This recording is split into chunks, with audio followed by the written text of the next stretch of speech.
which is the spot, right? They've been playing a lot of rap music, a lot of hip hop. So your question is, do you think rap / hip hop has been good for black people generally? How do you think it's affected black girls and boys? So you think it's been good for us overall or bad for us overall? Essentially, it's been bad. But it does have its perks. It does have it. Why is it bad? Why would you say it's bad? I say it's bad because it's not the way we're supposed to be entertaining. Like, I don't think black people are supposed to be into rap hip hop. We're supposed to be more so into who we actually are. But so let me ask you this. So a lot of people think that, say, hip hop's wrong, like female hip hop, because it's very sexual. Don't you think there's some power in women, embracing their sexuality? So, and I'm not saying that's my opinion. I'm just asking. It is power into women embracing their sexuality, yes. But it comes to a point where you're too sexual. Yeah. This is something you should be giving off to one person, not to somebody else. You should value it. Yeah. Embrace your sexual. Like, you should. I want to tell everybody that this was gold. This was like a blessing to give to someone. And I feel like, and there was nothing wrong with being sexual and loving sex. It's one of my favorite things in the world. But I was trained and I don't want everybody to have it. Exactly. But whereas now you have people like Sexy Red and stuff that I think makes some people feel like they do make just give it to anybody. Do whatever you want with it. Yeah. But it's a point in time where you need to slow down and give it to one person at one time. Yeah. And make sure you know who you're giving it to and why you're giving it to them. Not just so like, oh, everybody else is doing it, I need to do it too. Let me twerk on everybody. Everybody gets to twerk. Well, okay, when we talking about for women, what about for men? What is hip hop? How has hip hop shaped men? Well, the hip hop I hear for men is more so like killing other men. Why we try to kill our black people? Why we try to kill each other? Now, and I will say, I wouldn't want to do we're that. from a different generation. So how old are you? I'm 21. Right, so I'm older than 21. We're going to leave it at that. And during my generation, rap was definitely more revolutionary. We were talking about people like X-Clan and EPMD, and people were trying, our rap was much more like fight the power and giving us some substance. It wasn't about and it was more like fuck the police more than it is fuck each other up. It was much more fighting against the system and bringing each other up. So the rap you're hearing today is different than the rap in my day. I still feel like it's kind of the same. It's coming back. It's more so just on to the point where more people have animosity with the people that's around the same age because of who they grew up with and who they know.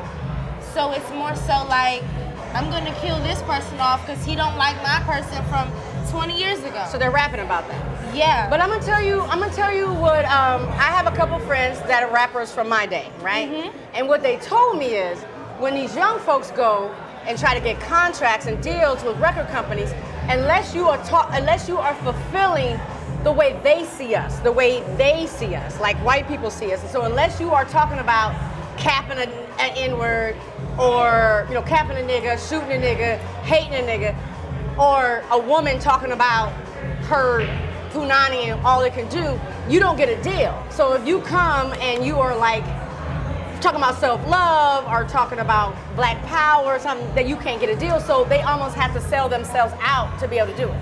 I feel like that's the Illuminati. I'm not gonna lie. Well, it's the Illuminati. But what I'm saying is when you go to these big record companies, if you're trying to make it as a rapper, can you make it as a righteous rapper? They're owned by people who want you to do that to make it. Right, and that's what they're saying. They pay for you to do that. Right. For you to make it out into the company. And that's so what I feel like. Is it up to the consumer maybe to realize this rap is there to change your mind, to change our whole culture? Do we need to be more conscious in what we decide to listen to? That's what we need to be. Right. Because I became more conscious in what I listen to. Because I love Florilla, but I can't do Sexy Red. There's a bottom. There's a bottom. Sexy Red, I love Sexy Red. You love Sexy Red. Now tell me why you love Sexy Red. I love Help Sexy me understand. Red. Because she just sounds ridiculous to me. I don't even know if she's sound talented. ridiculous. She does for me. No, I'm saying. Because- But we have at least 5, 10, 15, 20, maybe 25, 30 years age difference.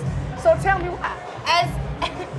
As a 21-year-old Sexy Red, she does appeal to me. And that's only because the way she talks is how I feel. That's interesting. Like, that's good. Like the way she explains her sex motions and things, that's how I feel when things going down for me. I'm gonna listen to Sexy Red and try to hear it from a different perspective Because yeah, like the way that she says certain things in her songs and the way she explains certain positions, it just explain certain ways that she describes what she says, it just makes me feel like, oh, that's exactly how I feel. So what do you think about an 8-year-old or a 9-year-old or a 10-year-old? Because that's what they're out there listening to. As an 8-year-old and a 9-year-old, 10, I 12. feel like the parents should not be allowing them to listen to that type of So it's music. up to the parents. Yes. Because as a parent, I wouldn't want my child listening to nothing secular. Like I would allow them to I would put Bluey on. I would put on anything. Baby Shark. Like, I would not be putting on anything that would make them feel like this is how I need to be. Like, I know how I grow up. Yes. Like, I've grown up, I've lived my truth. My mom taught me well, and now I veered off into my own world. So that's what I tell people. I don't even listen to the lyrics sometimes. Like, I'm just enjoying the music. Yes. So I understand that, but I don't think 8, 9-year-olds should be listening to it. Yes, Yeah. because it's So, but it's our responsibility. It's the parents' responsibility who listens to what. Okay. Well, I appreciate you taking this time with me, Jayla. You broke it down. I learned some things. I'm gonna go listen to Sexy Red because I do believe I always want to learn. I always want to learn. Thank you, sis. She's not too bad. Okay. I only heard like one song, so I'm gonna try it. So thank you so much, sis. I appreciate you so much.